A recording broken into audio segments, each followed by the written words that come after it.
আসসালামু আলাইকুম, কেমন আছো সবাই? আজকে আমরা পড়ব হজরত আবু বকর রাদিয়াল্লাহু তাআলার পরিচয় সম্পর্কে। তাহলে চলো শুরু করা যাক।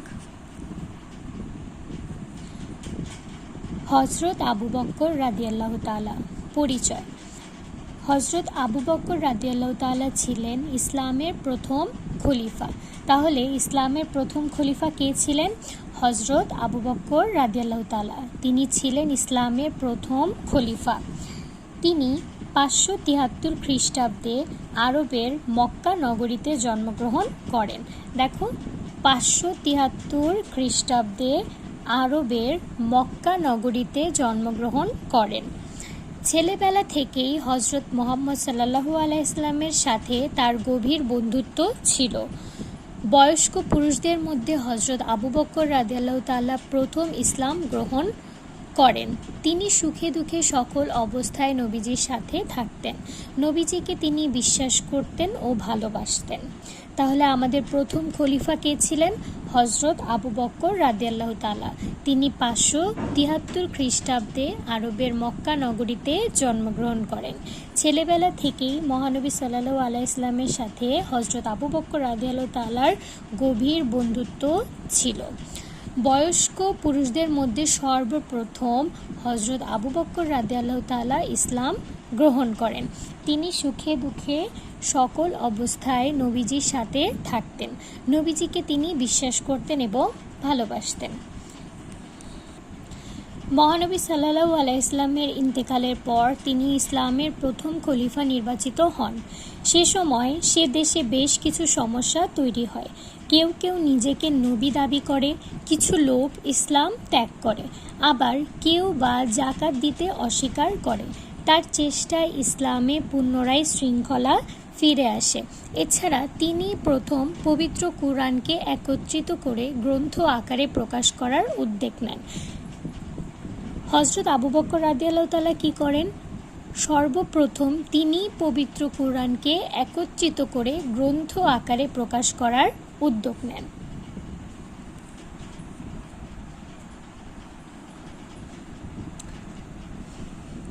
হজরত আবু বকর রাদিয়াল্লাহু তাআলা ব্যবসা বাণিজ্য করে উপার্জন করতেন। তাহলে তিনি কি করে উপার্জন করতেন? ব্যবসা বাণিজ্য করে উপার্জন করতেন। তবে খলিফা নির্বাচিত হওয়ার পর অন্যদের পরামর্শে ব্যবসা বাণিজ্য ছেড়ে দিয়ে রাষ্ট্র পরিচালনার কাজে পুরোপুরি মনোযোগ দেন। তখন সংসার চালানোর জন্য তিনি রাষ্ট্রীয় কোষাগার থেকে অল্প কিছু ভাতা নিতেন। তিনি 634 খ্রিস্টাব্দে 61 বছর বয়সে ইন্তেকাল করেন।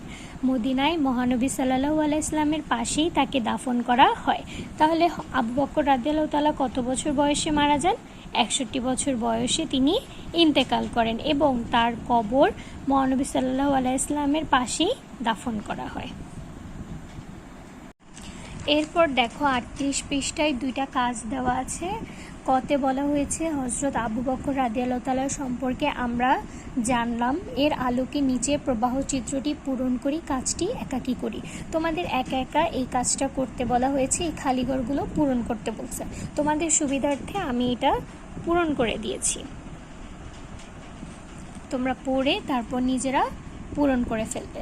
দেখো এখানে বলেছিল যে জন্মসালের পরে একটা ড্যাশ, তাহলে তার জন্মসাল কত ছিল? 573। এরপর ড্যাশ গ্রন্থ আকারে একত্রিত করেন। আবু বকর রাদিয়াল্লাহু তাআলা কি করেছিলেন? পবিত্র কুরআনকে গ্রন্থ আকারে একত্রিত করেন।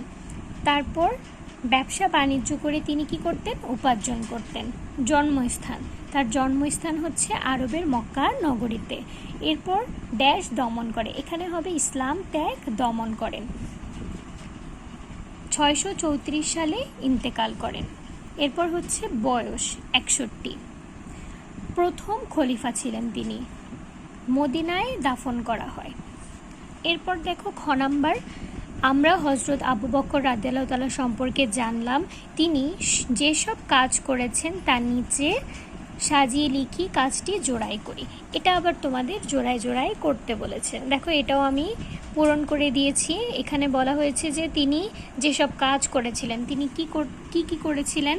তার চেষ্টায় ইসলামে পুনরায় শৃঙ্খলা ফিরে আসে। তিনি সুখে দুঃখে সকল অবস্থায় নবীজির সাথে থাকতেন। তিনি প্রথম পবিত্র কুরআন গ্রন্থ আকারে প্রকাশ করার উদ্যোগ নেন। আবু বকর রাদিয়াল্লাহু তাআলা ব্যবসা বাণিজ্য করে উপার্জন করতেন। তিনি রাষ্ট্র পরিচালনার কাজ করতেন। তিনি ইসলাম ত্যাগ দমন করতে যুদ্ধ করেন। আজকে এই পর্যন্তই। সবাই ভালো থাকো, সুস্থ থাকো, মনোযোগ দিয়ে পড়াশোনা করো। আল্লাহ হাফিজ।